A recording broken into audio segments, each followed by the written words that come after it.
राज ठाकरेंच्या भेटीचा खरा अजेंडा उघड, अर्बन नक्षलपेक्षा नागरी समस्या सुधारा, मुख्यमंत्र्यांना भेटल्यावर राज यांचं वक्तव्य.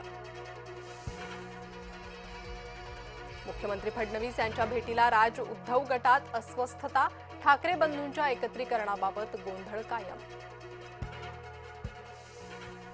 महाविकास आघाडीतून राधाकृष्णन यांना रसद मिळणार, राज्यातल्या वरिष्ठ भाजप नेत्यावर महत्त्वाची जबाबदारी, सूत्रांची जय महाराष्ट्रला माहिती.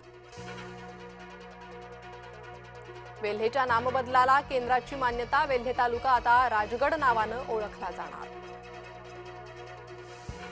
पर्युषण काळात कत्तलखाने सुरूच राहणार, मांसाहार करणाऱ्यांची पर्युषण काळातही चंगळ, जैनांना दिलासा देण्यास उच्च न्यायालयाचा नकार. मुजोर भोंदूबाबा हबीबुल्ला अटकेत, नग्नपूजेचा व्हिडिओ दाखवत महिलेवर अत्याचार. नाशिकमध्ये पाऊस थांबला, मात्र गावात पाणी भरलेलंच, गंगापूर धरणातून विसर्ग वाढल्यानं जागोजागी पाणी तुंबलं, रामकुंड आणि गोदाघाट पाण्यात. राहुल यांचा मतचोरीचा दावा फुसका निघाला, मतचोरीचा दावा सांगणाऱ्या संस्थेची माफी. राज्यात